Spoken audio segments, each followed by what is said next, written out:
నమస్తే, శ్రీమాత్రే నమః, శ్రీకృష్ణాయ నమః. సెప్టెంబర్ 30, 2025 మంగళవారము. ఈరోజు అత్యంత ప్రభావితమైన రోజు దుర్గాష్టమి అన్నమాట. నవరాత్రుల్లో మనకి దుర్గాష్టమి అమ్మవారి యొక్క అవతారం.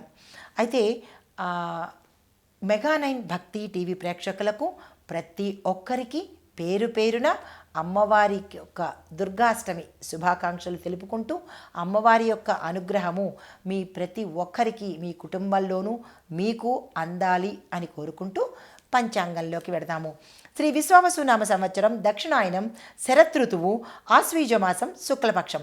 ఈరోజు సూర్యోదయ సమయము ఉదయం 6:09, సూర్యాస్తమ సమయం సాయంత్రం 6:02.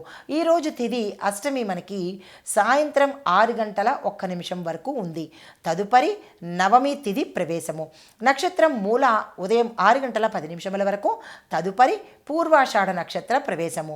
వర్జము సాయంత్రం 4:36 నుంచి సాయంత్రం 6:19 వరకు. దుర్ముహూర్త సమయము రాత్రి 10:53 నుంచి రాత్రి 11:41 వరకు. రాహుకాలం మధ్యాహ్న సమయంలో 3:04 నుంచి సాయంత్రం 4:33 వరకు. యమగండ కాలం ఉదయం పూట 9:07 నుంచి 10:36 వరకు. బ్రహ్మముహూర్త సమయం తెల్లవారుజామున 4:33 నుంచి తెల్లవారి 5:21 వరకు.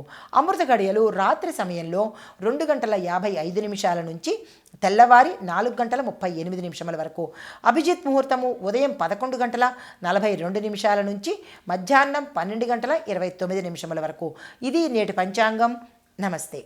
మేషాది ద్వాదశ రాశుల వారికి ఎలా ఉండబోతోంది, ఆ గ్రహాలు ఇచ్చే ఫలితాలు ఏమిటి అనే అంశంలో ముందుగా మనము గ్రహస్థితులు చూసినట్టయితే సూర్యుడు బుధుడు కన్యారాశిలో సంచారం చేస్తున్నారు.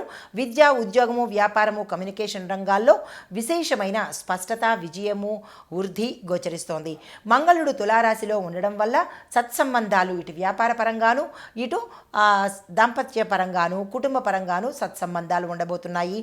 దీంతోపాటు ప్రయాణాలు అన్నీ కూడా సులభంగాను, విజయం పరంగాను, క్షేమంగాను ఉండబోతున్నాయి.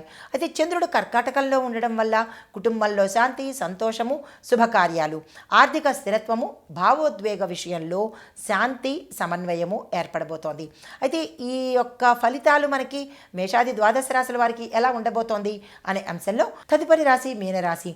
ఈ రాశి వారికి ఆధ్యాత్మిక చింతన, ఆధ్యాత్మికంగా శాంతి, దాన ధర్మాలు చేయాలన్న తపన, తర్వాత క్షేత్ర దర్శనము, ప్రయాణాలు లాభించడము, కుటుంబంలో సంతోషము, ఆర్థిక విజయాలు, ఉద్యోగంలో ప్రమోషన్సు, విద్యలో సాధన వల్ల సక్సెస్ రావడము, ఆర్థిక లాభాలతో పాటు మీరు ఈరోజు ఏ పని తలపెట్టినా సక్సెస్ అయ్యే అవకాశాలు కనబడుతోంది. వ్యాపార పరంగా, రాజకీయ పరంగా, ఉద్యోగ పరంగా. ఇంకా కుటుంబంలో చూసినట్టయితే కనుక చిన్న చిన్న గొడవలు వచ్చే అవకాశం కనబడుతోంది. ఈ విషయంలో జాగ్రత్తలు తీసుకోండి. గ్రహాల యొక్క అనుగ్రహం మీకు అనుకూలత, అనుగ్రహము 83% గాను, గ్రహాల యొక్క వ్యతిరేకత 17% మాత్రమే కనబడుతోంది. కాబట్టి ఏ నిర్ణయం తీసుకోవాలన్నా, ఏ పని ప్రారంభించాలన్నా ఈ రోజును మీరు అనుకూలంగా తీసుకున్నట్టయితే కనుక మంచి ఫలితాలు పొందుతారు. మీకు కలిసి వచ్చే రంగు పసుపు రంగు. పసుపు రంగు వస్త్రాలను ధరించి మీరు ఏ కీలకమైన పనిని చేపట్టినా కానీ సక్సెస్ అయ్యే అవకాశాలు ఎక్కువగా కనబడుతున్నాయి. నమస్తే.